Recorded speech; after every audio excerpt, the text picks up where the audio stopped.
మాఫియాలకు అడ్డగా మారుతున్న ఖమ్మం జిల్లా. ఆంధ్ర తెలంగాణ రాష్ట్రాలు ఏవైనా ఖమ్మం జిల్లా సేఫ్ జోన్గా భావిస్తున్నారా? 10 ఏళ్లుగా చేపలు ఎటువంటి అనుమతులు లేకుండా కొనసాగుతున్న వ్యవహారంలో అసలు అధికార యంత్రాంగానికి సమాచారం లేదు. ఒకవేళ ఉన్నా మరి ఎందుకు పట్టించుకోవడం లేదు? ప్రభుత్వ రాయల్టీలు ఎగ్గొడుతూ చెక్ పోస్టులు దాటుకొని ఇన్నేళ్లుగా ఎలా వ్యాపారం చేస్తున్నారు, ఎలా దందా కొనసాగిస్తున్నారో, కోట్ల రూపాయల బిజినెస్ రాష్ట్రాల్లో సరిహద్దుల్లో దాటే వ్యవహారంలో కీలక శాఖల హస్తం. మన ప్రజావాణి ప్రత్యేక కథనం ఒకసారి చూసుకోవాలి. ఇట్లా చూడురే, మొత్తము రాత్రిపూట స్టార్ట్ అయితే అంటే ఇక వందల కొద్ది లారీలు పోతూనే ఉంటాయి అనమాట. దందా అంత ఘోరంగా నడుస్తుంటుంది. చెక్ పోస్టుల కాడ చెక్ చేసేటోళ్ళు ఉండరు, సలాం కొట్టాలి, పైసలు తీసుకోవాలి, కథం పంపించేసేయాలి.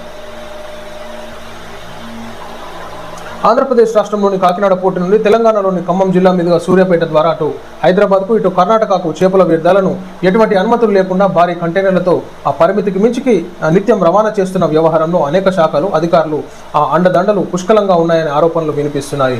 చేపల వ్యర్థాల అక్రమ రవాణాకి ఖమ్మం సెప్టోజోసుగా సేఫ్టీ జోన్గా మారిందని గత 10 సంవత్సరాలుగా ఎటువంటి అనుమతులు లేకుండా విచ్చలవిడిగా రవాణా అవుతున్న సంబంధిత రవాణా, మున్సిపల్, ప్రజారోగ్య శాఖ, పోలీస్, నేషనల్ హైవే అథారిటీ శాఖలు పట్టించుకోకపోవడం, ప్రభుత్వ ఖజానాకు నష్టం వాటిల్లుతున్న సంబంధం లేనట్టుగా వ్యవహరించడం ఉమ్మడి ఖమ్మం జిల్లా వ్యాప్తంగా వినిపిస్తుంది. ఇక చూడురి, లారీలు చూడురి, ట్రాన్స్పోర్టులు నైట్ పూట ఇష్టం వచ్చినట్టు కొట్టుడే ఇక దందా.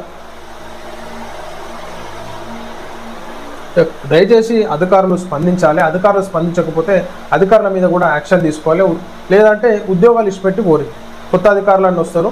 లేకపోతే వాళ్ళన్నా సక్రమంగా ఉద్యోగాలు విధులు నిర్వహిస్తే తెలంగాణ రాష్ట్రానికి ఆదాయం వస్తుంది.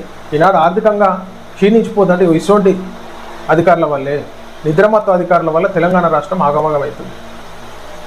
ముఖ్యమంత్రి గారు మీ దృష్టికి కూడా ముఖ్యమంత్రి గారి దృష్టికి కూడా తీసుకెళ్లాలని చెప్పేసి మేము కోరుతున్నాం. దయచేసి దీని మీద మీరు కొంచెం ఇంట్రెస్ట్ చూపిస్తే బాగుంటుంది. బార్డర్ చెక్ పోస్టులలో ఎట్లా దందా నడుస్తుందో, తెలంగాణ రాష్ట్రానికి ఆదాయం రాకుండా వాళ్ళే చేస్తున్నారనమాట ఇల్లీగల్గా.